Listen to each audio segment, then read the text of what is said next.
नमः संस्कृताय मित्रों, जैसा आप लोग जानते हैं कि व्यंजन के प्रकार पढ़ना है। अब व्यंजन के प्रकार में आज हम आपको स्पर्श व्यंजन ले जानते हैं। स्पर्श व्यंजन, स्पर्श व्यंजन, स्पर्श व्यंजन सबसे पहले इसका जो विधान करने वाला इसमें कहा गया है, इसकी संख्या कितनी मानी जाती है? 25 मानी जाती है। इसका एक सूत्र आता है, उसका सूत्र यही है, का दयो कादयो कादयो मौसानः स्पर्शा, मौसानः स्पर्शा, स्पर्शा, कादयो मौसानः स्पर्शा। बात समझ में आ रहा है ना? तो इसकी जो परिभाषा है, कादयो मौसानः स्पर्शा। अच्छा, इसमें जो है आप जान लीजिए, इसमें 25 वर्ग माने जाते हैं। अब 25 वर्ग में सॉरी, इसमें जो 5 वर्ग है, 5 वर्गीय जो व्यंजन है, वर्गीय व्यंजन है, वो सभी इसमें आते हैं। वर्गीय व्यंजन आप लोग साथ साथ लिखा करिए। वर्गीय व्यंजन इसमें क्या करते हैं? इसमें आते हैं। अब वर्गीय व्यंजन का मतलब ये होता है, जो है इस जितने वर्ग है, जैसे का वर्ग हुआ, का वर्ग हुआ, इसके बाद क्या है? चा वर्ग, चा वर्ग, फिर क्या है? टा वर्ग, फिर क्या है? फिर क्या है? ता वर्ग, फिर क्या है? पा वर्ग, पा वर्ग। बात समझ में आ रहा है ना? ये चीज आती है। अब देखिए, पहले ध्यान दीजिए, मैंने कहा स्पर्श व्यंजना, का दे कादयो मावसाना स्पर्शा, इसका मतलब होता है का वर्ग, जो है इसमें जितने भी वर्गीय व्यंजन होते हैं, सब क्या होते हैं? इसके अंतर्गत आते हैं। अब जो है, जो वर्ग है, अब प्रत्येक वर्ग में अंतर 5-5 आते हैं। कहने का मतलब अगर पूछा जाए स्पर्श व्यंजनों की संख्या कितनी है? 25। इसमें कौन से व्यंजन आते हैं? वर्गीय व्यंजन आते हैं। बात समझ में आ रहा है ना? वर्गीय व्यंजन का मतलब, जैसे का है, का में 5 कौन कौन है? का, खा, गा, घा, अंगा। इसी प्रकार से चा, छा, जा, झा, लिखते रहिए, या इसी प्रकार से टा, था, डा, ढा, ढा, अड़ा। ये ढा ऐसे बनता है, अड़ा। इसी प्रकार से ता, था, दा, धा, ना। इसी प्रकार से पा, हा, बा, भा, मा। बात समझ में आ रहा है ना? अब इसका जो नाम है, इसका नाम जो है, आप लोग जो है इसको जानते ही हैं, ये है। तो सबसे पहले जो एक का वाला है, इसको कंठ कहते हैं। क्या कहते हैं? कंठ। इसको क्या कहते हैं? चा वाला तालु। इसको क्या कहते हैं? मूर्धा। इसको क्या कहते हैं? दंत। इसको क्या कहते हैं? ओष्ठ। समझ में आ रहा है ना? तो ध्यान दीजिए, पहला जो मैंने बताया कि जो है व्यंजन कई भागों में बटेंगे, जिसमें पहला का स्पर्श व्यंजन, यानी कि का देव माओ वसाना स्पर्शा का समझ में आ रहा है ना? का देव माँ वसाना स्पर्शा। अब इसमें अगर पूछा जाए कि स्पर्श व्यंजन में कितने आते हैं, तो 25 वर्ड आते हैं। कौन आते हैं? जो वर्गीय व्यंजन होते हैं वही आते हैं। वर्गीय व्यंजन का मतलब होता है, इसमें संस्कृत या हिंदी में 5 वर्ग बनाए गए हैं। वर्ग का मतलब होता है, का वर्ग बनाया गया है, चा वर्ग बनाया गया है, टा वर्ग बनाया गया है, ता वर्ग बनाया गया है, पा वर्ग बनाया गया है। बात समझ में आ रहा है ना? तो इसमें का वर्ग में, प्रत्येक वर्ग में 5-5 आते हैं।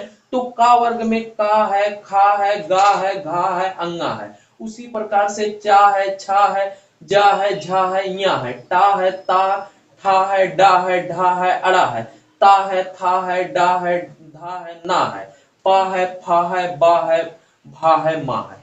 समझ में आ गया जी? ठीक है, ऊपर लिखेंगे। तो ये हो गया, आगे चलेंगे। इसको जानते हो क्या कहते हैं? ऊंचू टू। कहने का मतलब जानते हो क्या है? कू। इसको कू कहते हैं। कू माने होता है का वर्ग, इसको चू कहते हैं। चू माने चा वर्ग। टू कहते हैं टा वर्ग। टू कहते हैं ता वर्ग। इसको क्या कहते हैं? कू कहते हैं पावर। इसका यही है कू चू टू टू टू। बात समझ में आ गया कि नहीं?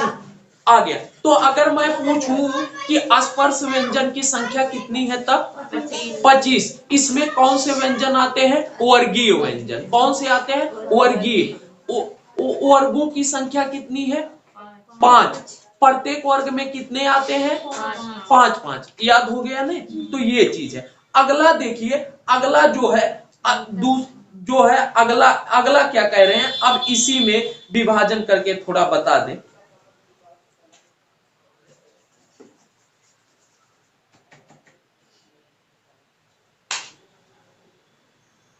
हेडिंग डालिए अंतस्थ व्यंजन। ये हो गया ना अंतस्थ। जल्दी जल्दी अब थोड़ा स्पीड करेंगे। अरे समझ में आएगा, ऐसी बात नहीं है। अंतस्थ व्यंजन। अंतस्थ। वैसे ये सब तो जानते ही होंगे, हम जानते हैं, लेकिन एक बार हमारा फर्ज बनता है अंतस्थ व्यंजन। अंतस्थ व्यंजन। अंतस्थ व्यंजन इसको जो कहा जाता है, इसका जो विधान करने वाला सूत्र है एड़ो एड़ो एड़ो अंतः अस्था। इसका मतलब जानते हैं? माने जो एड़ है वो इसके अंतर्गत आते हैं। अंतस्थ के अंतर्गत कौन आते हैं? एड़ आते हैं। अब एड़ में जो है कौन कौन है? या है, वा है, रा है, ला है। तो इनकी संख्या कितनी हुई? 4। बात समझ में आ रहा? अंतस्थ व्यंजन का मतलब होता है एड़ो अंता अस्था। माने इसके अंतर्गत कौन आते हैं? एड़ आते हैं। एड़ की संख्या कितनी है? 4 है। अभी मैं सूत्र जब प्रत्याहार पढ़ाऊंगा तब ये बात आपको अच्छे से समझ में आ जाएगा। या है, वा है, रा है, ला है। बात समझ में आ रहा है ना? अंतस्थ व्यंजन है। तो इन्हें अर्धस्वर भी कहते हैं। इन्हें क्या कहते हैं भाई? इन्हें अर्धस्वर कहते हैं। इन्हें क्या कहते हैं? अर्धस्वर। ये सब केवल दिमाग में बैठाने वाली बात है। इसमें क्या समझाना? कुछ समझाना है नहीं। अगर पूछा जाए अंतस्थ व्यंजन कितने हैं? 4 है। एड़ो अंतस्था माने या है, वा है, रा है, ला है। इन्हें क्या कहते हैं? अर्धस्वर कहते हैं। बात समझ में आ रहा है ना? वैसे तो शुद्ध शुद्ध आप जानते हैं या वा को रखा जाता है अर्धस्वर में ज्यादा, क्योंकि परीक्षा में यही पूछा जाता है। हो गया ना? जल्दी करिए। हो गया ना? अब देखिए आगे, देखिए अगला डालिए ऊष्म व्यंजन। क्या? ऊष्म व्यंजन। क्या डालेंगे? ऊष्म व्यंजन। ऊष्म व्यंजन। ऊष्म व्यंजन का विधान करने वाला सूत्र क्या है? सल। माने इसमें कौन से आते हैं? सल प्रत्याहार। अभी आप लोगों के नहीं समझ में आएगा, लेकिन अभी जब प्रत्याहार बता देंगे जो है तब क्या हो जाएगा? तब आपके समझ में ऊष्माड़ा। ऊष्माड़ा। ऊष्माड़ा। बात समझ में आ रहा है ना? ऊष्माड़ा। तो सल, इसके अंतर्गत कौन प्रत्याहार के वर्ड आते हैं? सल प्रत्याहार के वर्ड जो है किसमें आते हैं? ऊष्म के अंतर। अरे ऊष्म व्यंजन, इसका विधान करने वाला जो सूत्र है सल ऊष्माड़ा, यानी कि सल प्रत्याहार के जो वर्ड आते हैं वो ऊष्म व्यंजन में। अरे सल नहीं याद हो रहा है तो सा सा हा, ये तो आपको याद ही हो रहा है ना? ये भी नहीं याद हो रहा है। सा हा, तीनों सा और हा, ये भी जल्दी। तो इनकी संख्या भी कितनी हुई? 4। बात समझ में आ रहा है ना? 4।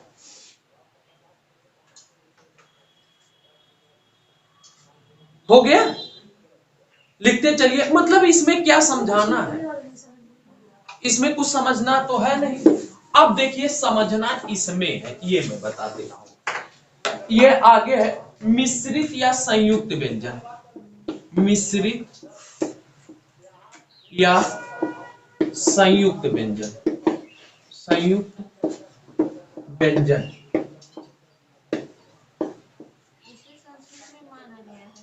जी जी जी, संस्कृत में अच्छा ये बताइए, महेश्वर सूत्र में इनका वर्णन नहीं है, लेकिन संस्कृत में इनका वर्णन है, तभी तो तत्सम वाले वर्ण इसी को तो माना गया है। आप ध्यान दीजिए, दिमाग लगाइए कि जो तत्सम वाले वर्ण है वो इन्हीं से तो उत्पत्ति हुई है उनकी। महेश्वर सूत्र में इनकी उत्पत्ति, इनके बारे में नहीं कहा गया है, मैं जान रहा हूं, लेकिन तत्सम की, तभी तो कह रहा हूं, इसको मैं समझा रहा हूं, ध्यान दीजिए। ये क्या होते हैं, दो व्यंजनों को मिलाकर बनते हैं, दो व्यंजनों को मिलाकर बनते हैं, मिलाकर बनाए जाते हैं, बनाए जाते हैं। कितने व्यंजनों को मिलाकर बनाए जाते हैं, दो व्यंजनों को। कैसे, जैसे आप जानेंगे, सबसे पहले छा है, छा है। अच्छा, ये छा जो बनता है वो कैसे बनता है, आधा का और प्लस खट्टी सा से मिलकर, खट्टी सा से मिलकर क्या बनता है, छा बनता है। फिर त्रा है, ये किससे, आधा ता प्लस पूरा रा, ज्ञा बनता है, जा प्लस एक आधा जा रहेगा। बात समझ में आ रहा है। तो छा त्रा ज्ञा, और एक शब्द और रहता है, लेकिन संस्कृत में उसका उल्लेख नहीं जो है मिलता है, लेकिन तब भी आप लिख लो, क्योंकि कहीं कहीं मिलता है, कोई बात नहीं।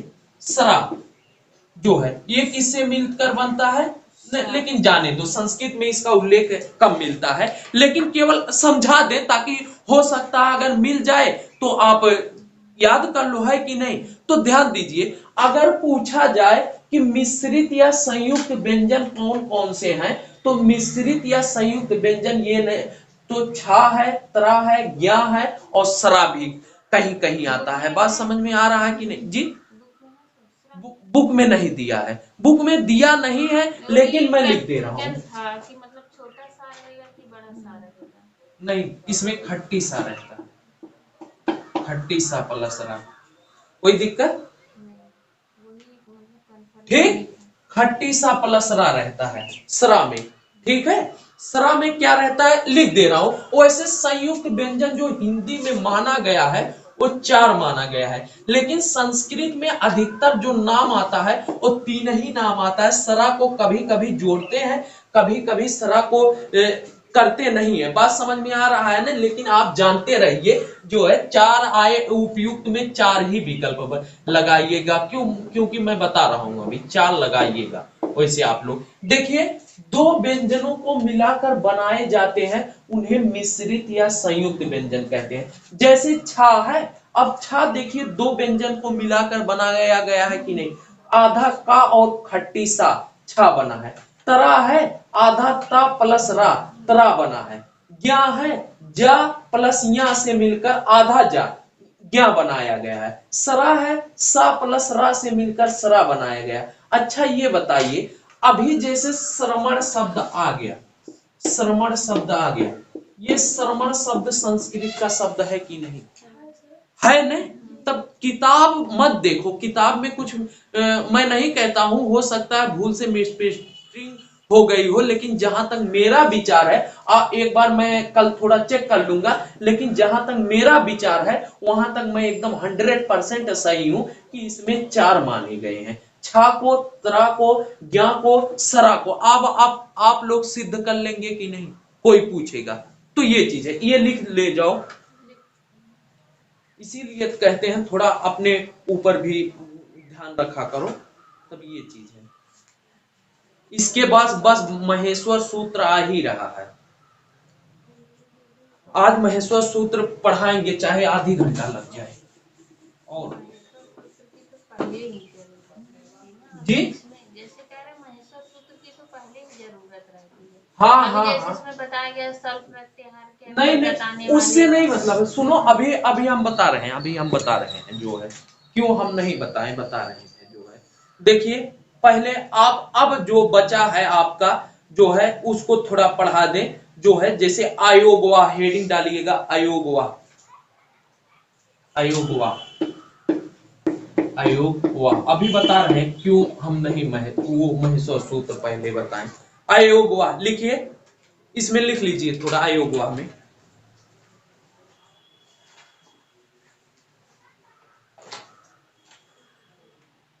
संस्कृत वर्णमाला में, संस्कृत वर्णमाला में, संस्कृत वर्णमाला में इन वर्णों के अतिरिक्त, इन वर्णों के अतिरिक्त, इन वर्णों के अतिरिक्त, अतिरिक्त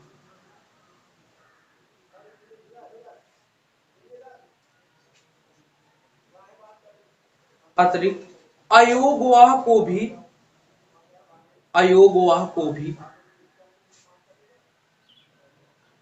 माना गया है, माना गया है,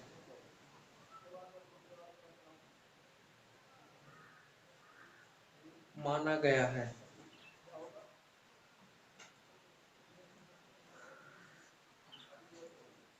लिखिए, इनकी संख्या 4 है।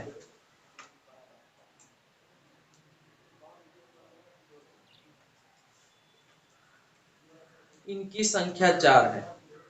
पहली हेडिंग डाली, पहली हेडिंग अनुस्वार, अनुस्वार, पहली हेडिंग डालिए अनुस्वार। लिखिए,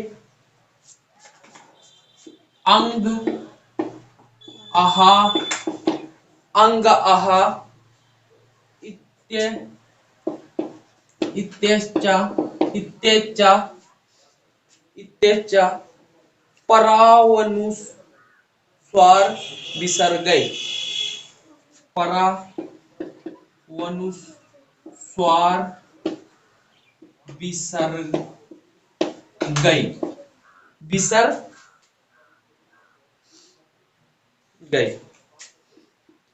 लिखिए, यही सूत्र लिखिए, समझ में आ गया होगा।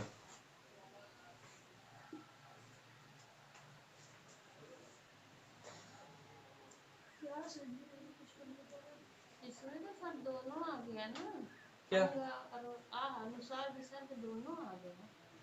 आह तो विसर्ग में आता है ना। अच्छा, क्या आप हेडिंग डाले अनुस्वार तथा विसर्ग दोनों डालिए, अनुस्वार तथा विसर्ग दोनों हेडिंग डालिए, अनुस्वार तथा विसर्ग। समझ में समझा रहे हैं, पहले लिख लीजिए तभी समझिए।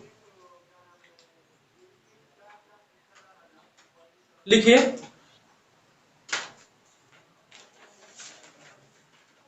लिखिए,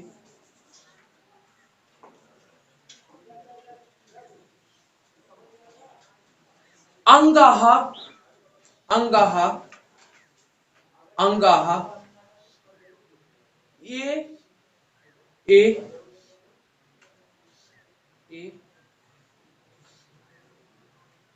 अच के बाद आने पर, अच के बाद आने पर, अच के बाद आने पर, अच के बाद आने पर क्रमशः, क्रमशः, क्रमशः अनुस्वार और विसर्ग कहलाते हैं, अनुस्वार और विसर्ग कहलाते हैं, विसर्ग कहलाते हैं।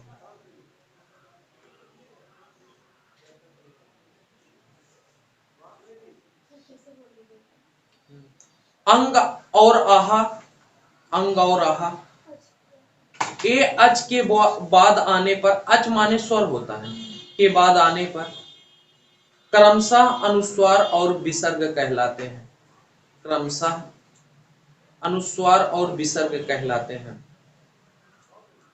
विसर्ग कहलाते हैं, विसर्ग कहलाते हैं। अब इसको देख लीजिए, देखिए अब समझ में आएगा। अयोगवाह में मैंने सबसे पहले बताया, अयोगवाह में 4 चीज आते हैं। सबसे पहले मैं बता रहा हूं, ध्यान दो, अनुस्वार तथा विसर्ग। क्या होता है अनुस्वार? आज एक बात मेरा ट्रिक सीख लो, ऐसे जो ऊपर लगता है इसे अनुस्वार कहते हैं, और ऐसे जो लगता है इसे विसर्ग कहते हैं। ट्रिक समझ में आ गया? जो ऊपर लगता है एक बिंदी उसे अनुस्वार कहते हैं, और जो ऐसे लगता है वो विसर्ग कहलाता है, लेकिन किसके बाद? स्वर के बाद। किसके बाद? स्वर के बाद। अब कहोगे सर जी क्या आप सूत्र लिखवाए हैं? वही बात लिखवाए हैं। अंगाहा इत्याह परस्वार नुस्वारा विसर्गा, माने अंग आहा जो है अगर स्वर्ग के बाद आते हैं, ये इत्यच है, इत्यचा है, इत्यचा है, बात समझ में आ रहा है ना? अंगाहा अगर जो है अच के बाद आते हैं, ध्यान दीजिए, अंगाहा अगर अच के बाद आते हैं तो उसको विसर्ग और जो है विसर्ग और अनुस्वार माना जाता है। कैसे? जैसे मैंने लिखा, ये लिख लेना, बालका लिखा, बालका लिखा, रामा लिखा, ग्रामा लिखा, ग्रामा लिखा, उसी तरह से बालकम लिखा।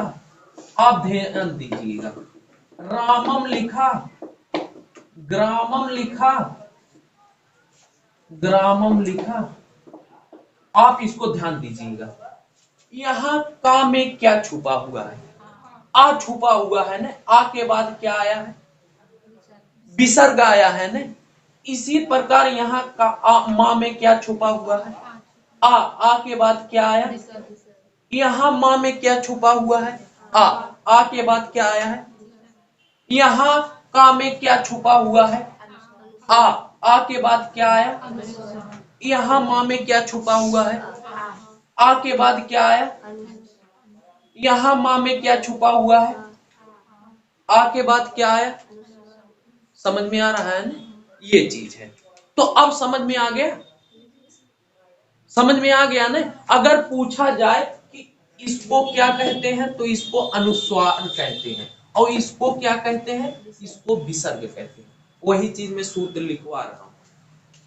बात समझ में आ रहा है? ये दोनों लोगों के लिए है। आप लोग सूत्र से याद कीजिए, सूत्र से थोड़ा कठिन लगता है याद करना जो है। वैसे सूत्र सहायता के लिए होता है, लेकिन उसके लिए है जो संस्कृत पढ़ा है, जो नहीं पढ़ा है उसके लिए एक बार प्रॉब्लम हो जाएगी, तभी आप लोग। लेकिन मैं दोनों विषय बता दे रहा हूं। तो जहां एक बूंदी ऊपर लगी हो वहां उसे क्या कहते हैं?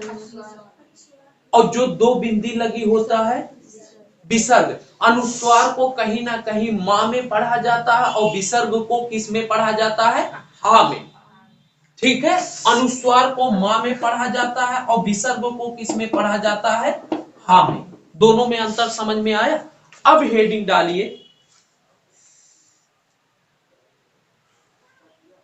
जी जिह्वा मूलीय, जिह्वा मूलीय,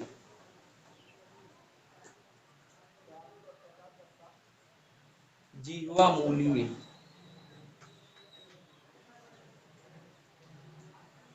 जिह्वा मूलीय।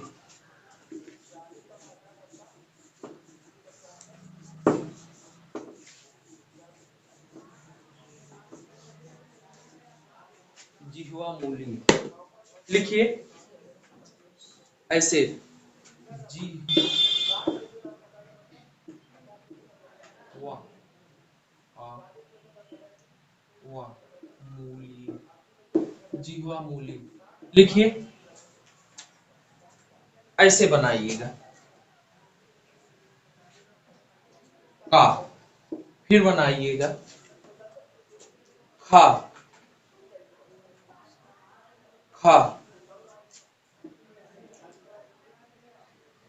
का खा, इति, का खा इति, का खा इति, का खाभ्याम, का खाभ्याम, का खाभ्याम, इति का खाभ्याम। फिर क्या लिखिएगा? प्राग, प्राग, प्रागर्थ विसर्ग, प्रागर्थ विसर्ग, प्रागर्थ विसर्ग, विसर्ग, सदृशो जीवा मूली, सदृशो जिह्वा, जिह्वा मूली। या ठीक, ये सूत्र लिखो तब बता रहे हैं।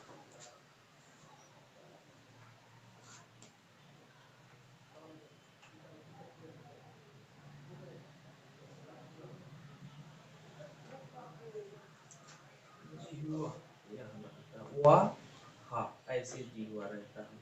ठीक, जीवा क्या हुआ?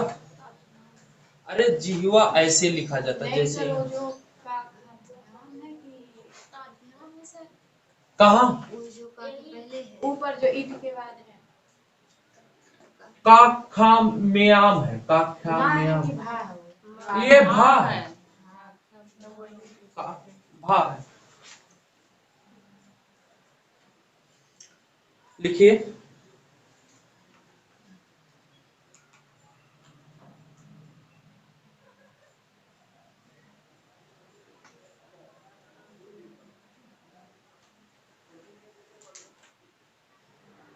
इसको अच्छा क्या पढ़ा जाता है?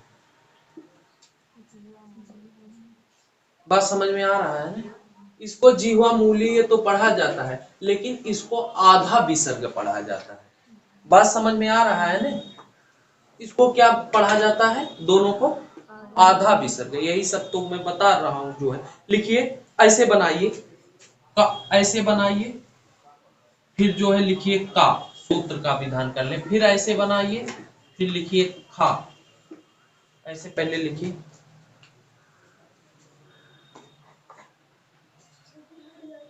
जी,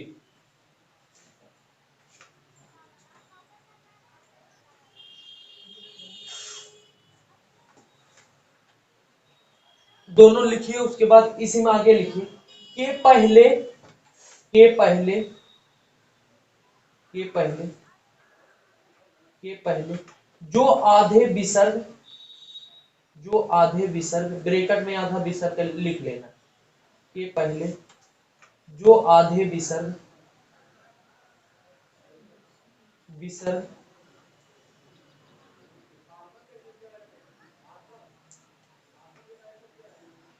विसर्ग के समान लिखा जाता है, के समान लिखा जाता है, के समान लिखा जाता है,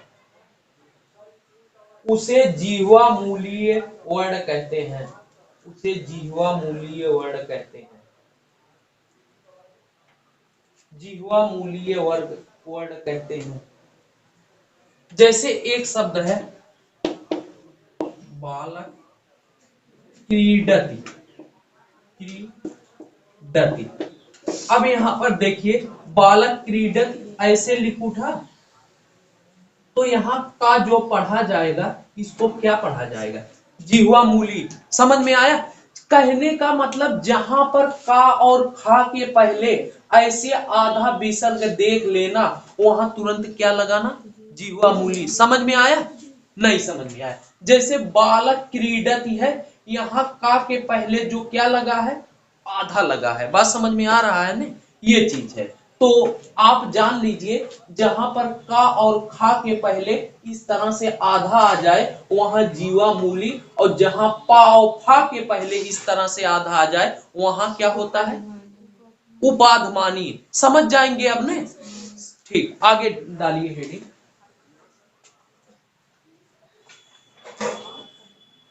स्पीड इसके लिए, लेकिन समझाना भी पड़ता है।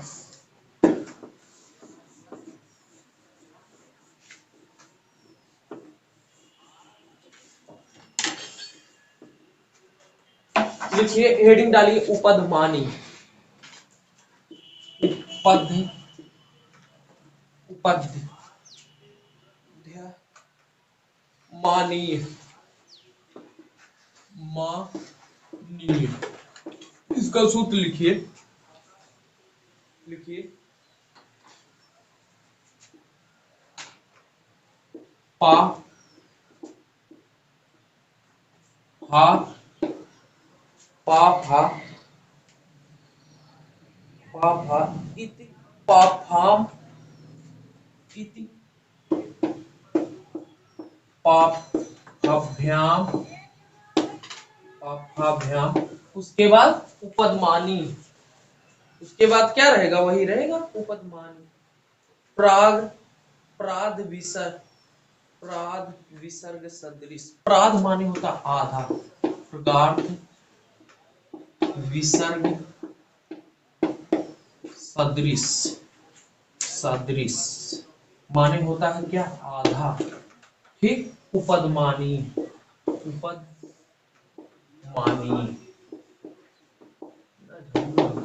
उपदमानी, लिखिए।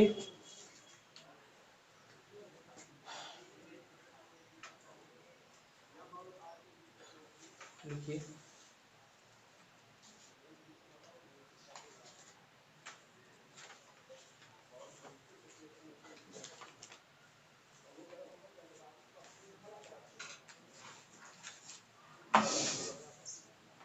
ये हो गया सूत्र। लिखिए ऐसे आधा विसर्ग पा, आधा विसर्ग पा माने आधा विसर्ग यही ऐसे बनाओगे, आधा विसर्ग पा, आधा विसर्ग फा, आधा विसर्ग पा, आधा विसर्ग फा, आधा विसर्ग पा, आधा विसर्ग फा। अरे कौ लिखे हैं, आधा विसर्ग पा, आधा विसर्ग फा। फा के पहले जो आधा, के पहले जो आधा, के पहले जो आधा, आधा विसर्ग, विसर्ग, विसर्ग के समान लिखा जाता है, के समान लिखा जाता है, उसे, उसे उपधिमानीय कहते हैं, उपधमानीय कहते हैं, मानीय कहते हैं, मानीय कहते हैं, उपधमानीय कहते हैं, उपधमानीय कहते हैं।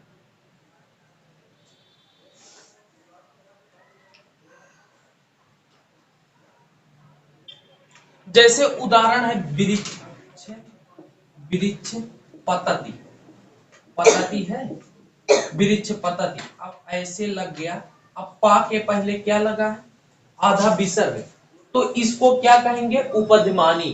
पा के पहले आधा विसर्ग लगा है ना, तो इसको उपधमानी। जहां पर का और खा के पहले लग जाए वहां क्या बोला जाता है, जिह्वा मूली। जहां का खा के पहले इस तरह से देखो वहां जिह्वा मूली, और जहां पा फा के जो है देखना वहां क्या लगता है, उपधमानी। ठीक है ये चीज। और इसी के साथ मित्रों आज समाप्त होता है, कल से हम लोग महेश्वर सूत्र पर चलेंगे। धन्यवाद।